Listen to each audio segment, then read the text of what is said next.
Alhamdulillahil bari'in nasam wa khaliqil lawhi wal qalam.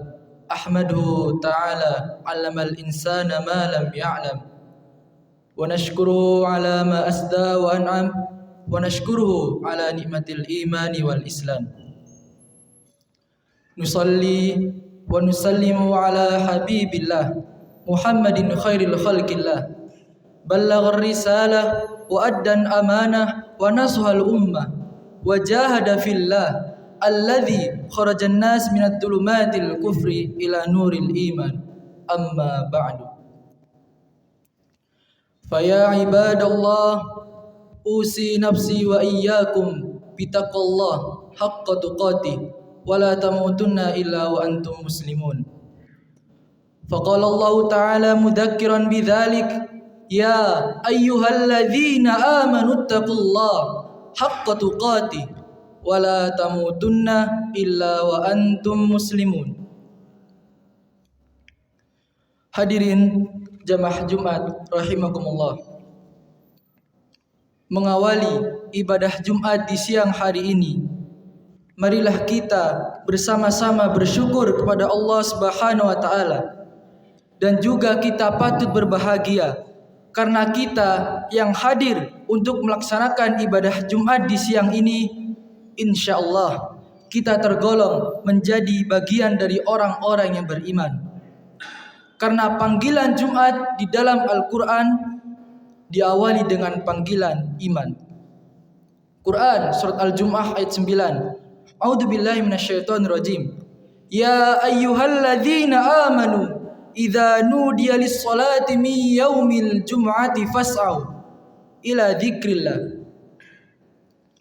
Hai seluruh orang-orang yang mengaku menyatakan dirinya beriman kepada Allah Subhanahu wa taala, apabila telah diseru untuk melaksanakan salat Jumat, maka bergegaslah untuk mengingat Allah. Jadi berbahagialah ketika kita hadir di Jumat kali ini, di masjid ini. Bersyukurlah kepada Allah karena iman kita diakui oleh Allah Subhanahu wa taala. Iman kita masih merespon panggilan dari Allah Subhanahu wa taala. Dari sekian hamba-hamba Allah, bahkan yang mengaku dirinya telah beriman, sampai Jumat ini kitalah yang terpilih dan berada di masjid ini. Belum tentu orang yang menyatakan dirinya beriman kepada Allah kemudian bisa mudah melaksanakan sholat Jumat ini. Tetapi dari rasa syukur itu, hadirin sekalian, kita dipanggil dan diuji oleh Allah Subhanahu wa taala menggunakan panggilan yang umum kita dengar. Ya ayyuhalladzina amanu. Jika disandingkan dengan kata iman, seakan-akan Allah mengatakan, hai seluruh pemilik iman tanpa terkecuali. Besar, kecilkah, tua atau mudakah, yang mungkin kualitas imannya berbeda-beda. Ada yang imannya kuat, jangankan dipanggil dalam sholat fardu, bahkan sebelum datang fardu tergerak melaksanakan sholat sunnahnya. Jangankan menunggu subuh, tergerak sholat tahajudnya. Bahkan tidak menunggu Ramadan, tergerak melaksanakan puasa Senin Kamisnya. Ada yang biasa-biasa mutawasid menengah, sholat menunggu fardu, puasa menunggu Ramadan, tetapi iman masih melekat dalam jiwanya. Adapun yang ba'id, yang lemah, yang merasa karena maksiat yang sering dilakukan, akan tetapi sholat masih dikerjakan walaupun terlambat, masih mengaji Al-Quran walaupun kadang-kadang, tetapi dengan sifat rahman Allah disamakan, baik yang imannya kuat, menengah ataupun lemah, dengan panggilan iman ini. Allah tidak peduli sepanjang ada iman di jiwa kita dan kita datang untuk memenuhi panggilannya. Maka yang jauh Allah dekatkan, yang menengah Allah lekatkan, dan yang dekat akan semakin diberikan kedudukan di sisi Allah Subhanahu wa taala. Maka berbahagialah ketika kita datang untuk memanggil, untuk merespon panggilan itu.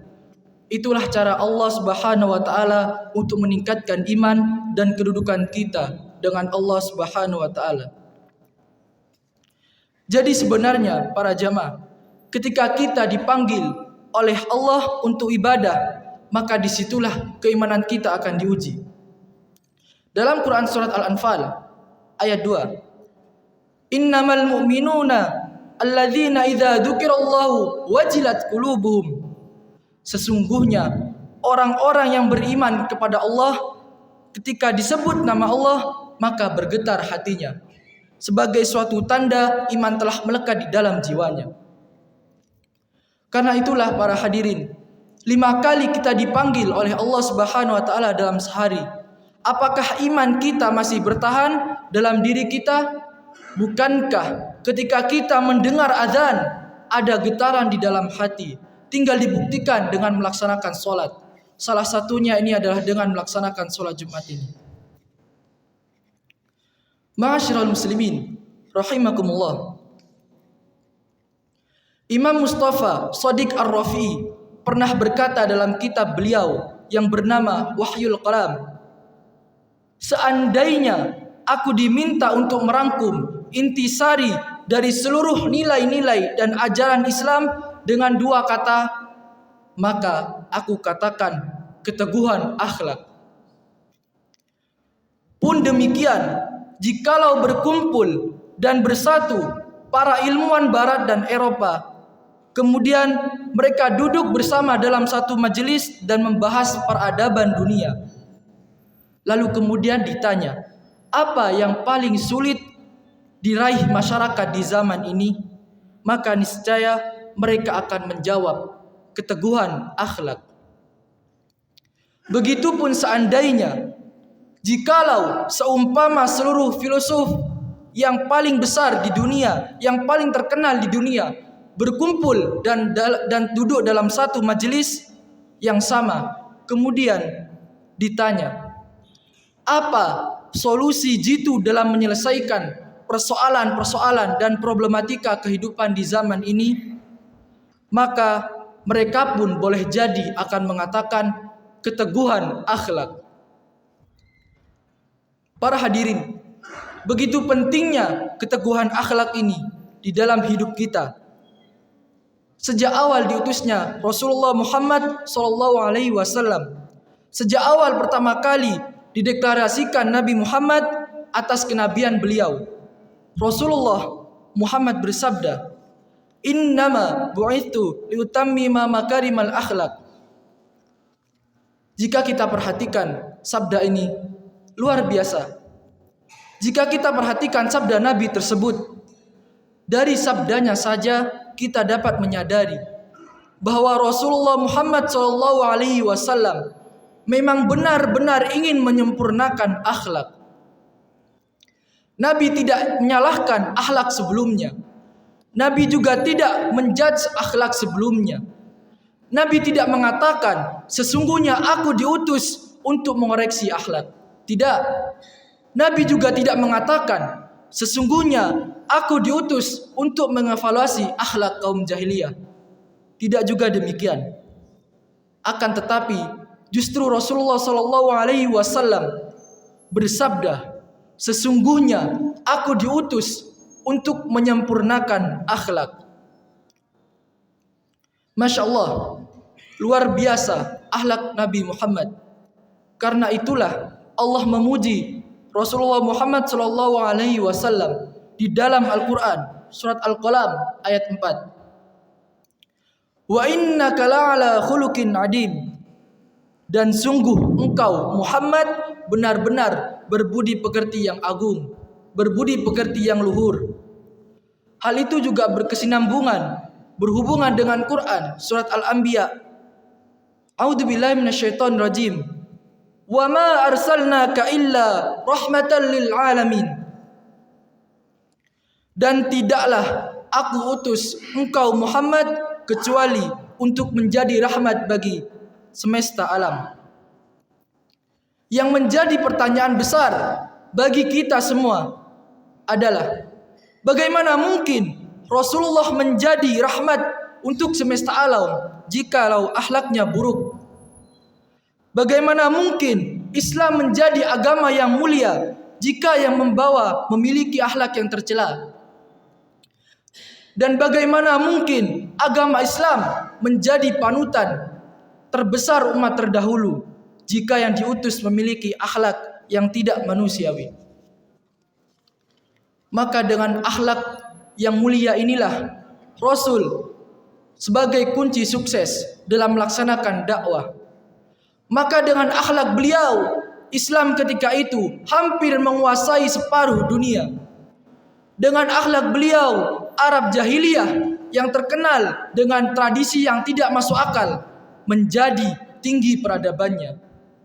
Dengan akhlak beliau, Arab yang tidak dihiraukan, Arab yang tidak diperhitungkan keberadaannya, kemudian datang Islam, kemudian datang Rasulullah, mampu menaklukkan dua kekuatan besar di zaman itu. Kekuatan besar Persia dan juga Romawi. Dengan akhlak beliau, Islam mampu menguasai mulai dari tembok Cina di timur hingga pesisir Atlantik, lautan luar. Ma'asyiral muslimin rahimakumullah. Oleh karena itu, Rasulullah sallallahu alaihi wasallam bersabda, yang paling baik di antara kita bukan yang paling tinggi jabatannya, bukan pula yang paling megah rumahnya, bukan pula yang paling melimpah hartanya. Akan tetapi kata Rasulullah sallallahu alaihi wasallam dalam hadis riwayat Bukhari nomor 6035, "Inna khiyarakum ahasinukum akhlaqan." Sesungguhnya sebaik-baik kalian adalah orang yang paling mulia akhlaknya. Masyarul muslimin rahimakumullah. Salah satu pentingnya akhlak di kehidupan kita, yakni adalah tidak merasa lebih baik daripada orang lain, tidak merendahkan orang lain, seperti halnya yang telah dilakukan oleh jin dan iblis. Jin dan iblis diciptakan lebih awal daripada Nabi Adam. Dahulunya jin dan iblis adalah ahli ibadah. Ibaratnya satu hari di akhirat sama dengan 1000 tahun di dunia. Hal ini sama dengan Quran surat Al-Hajj ayat 47. A'udzubillahi minasyaitonirrajim. Wa inna yauman inda rabbika kalfi sanatin mimma ta'uddun. Dan sungguhnya sehari di sisi Allah adalah 1000 tahun menurut perhitunganmu di dunia. Maka kita ibaratkan, jika seandainya mendapatkan siksa neraka 1 menit saja, maka sama dengan kurang lebih 255 hari disiksa di dunia. Begitupun sebaliknya. Artinya, jika jin dan iblis diciptakan lebih dahulu dari Nabi Adam, kemudian beribadah kepada Allah, tentu 1 hari saja dia beribadah di akhirat sama dengan 1000 tahun beribadah di dunia. Akan tetapi, poin penting dari hal tersebut adalah, tahukah kita 1000 tahun ibadah iblis ini tidak bernilai, tidak berguna ketika iblis mengatakan, "Ana khairum minhu" dalam Quran surat Al-A'raf. Saya lebih baik daripada Nabi Adam. Artinya 1000 tahun ibadah tidak berguna ketika jin dan iblis bersifat sombong dan merasa lebih baik daripada Nabi Adam. Merasa lebih baik daripada Nabi Adam. Sekarang pertanyaannya, adakah manusia yang bisa hidup 1000 tahun bahkan lebih? Iblis saja pernah menyembah Allah. Taruhlah, anggap saja iblis pernah menyembah Allah dalam 10 hari di akhirat, atau setara dengan 10.000 tahun di dunia. Maka ketika iblis beribadah 10.000 tahun di dunia, dan ketika itu tidak ada nilainya, ketika iblis merasa sombong. Iblis beribadah 10.000 tahun, tidak ada nilainya ketika ia merasa lebih baik daripada Nabi Adam. Sekarang pertanyaannya, sekarang manusia yang umurnya bahkan tidak sampai 200 tahun, lalu merendahkan manusia lain, mengkafir-kafirkan manusia lain, mencela manusia lain, apa yang patut kita banggakan? Bahkan umur kita tidak sampai 200 tahun. Rasulullah saja mengajak orang kafir agar ia masuk Islam. Tetapi realita di zaman kita sekarang, banyak saudara muslim kita yang bahkan mengkafir-kafirkan saudara muslim yang lain, mencela dan merasa sombong, merasa lebih baik daripada saudara muslim yang lain. Hal itu begitupun yang telah diajarkan oleh ustadz-ustadz kami di pondok ini, agar selalu berprasangka baik terhadap orang lain, selalu mengingat kebaikan dan melupakan seluruh keburukan orang lain, selalu memandang setiap orang yang kita lihat adalah sebagai orang yang baik. Maka dari itu, karena kita tidak tahu, karena kita tidak bisa menilai seseorang hanya melalui penampilannya, berilah seseorang kesempatan untuk berubah. Berilah seseorang kesempatan untuk bertaubat kepada Allah Subhanahu wa taala. Umar bin Khattab, seseorang yang hampir membunuh Rasulullah pada zaman itu, akan tetapi kini terbaring mulia di sebelah makam Rasulullah sallallahu alaihi wasallam. Jangan pernah melihat seseorang dari masa lalunya. Khalid bin Walid, orang yang pernah berperang melawan agama Allah, akan tetapi pada akhirnya dijuluki sebagai pedang Allah. Jangan pernah menilai seseorang dari status dan juga hartanya. Karena Bilal bin Rabah yang pernah menjadi budak pada zaman itu, akhirnya sandalnya pun terdengar di surga. Maka dari itu para jamaah sekalian, marilah kita bersama-sama memperbaiki diri tanpa memandang orang lain buruk, selalu bersikap rendah hati dan memegang teguh akhlak kepada siapapun. Karena tidak ada orang baik yang memiliki masa lalu, dan juga setiap orang jahat berhak memiliki masa depan. Karena itulah mari kita bersama-sama introspeksi diri kita, agar kita selalu menjadi baik dengan tetap menekankan keteguhan akhlak yang kita miliki. Barakallahu li wa lakum fil Qur'anil Azim, wa nafa'ani wa iyyakum bima fihi minal ayati wa dzikril hakim, wa taqabbal minni wa minkum tilawatahu innahu huwas samiul alim. Ud'ullaha yastajib lakum jami'an insyaallah.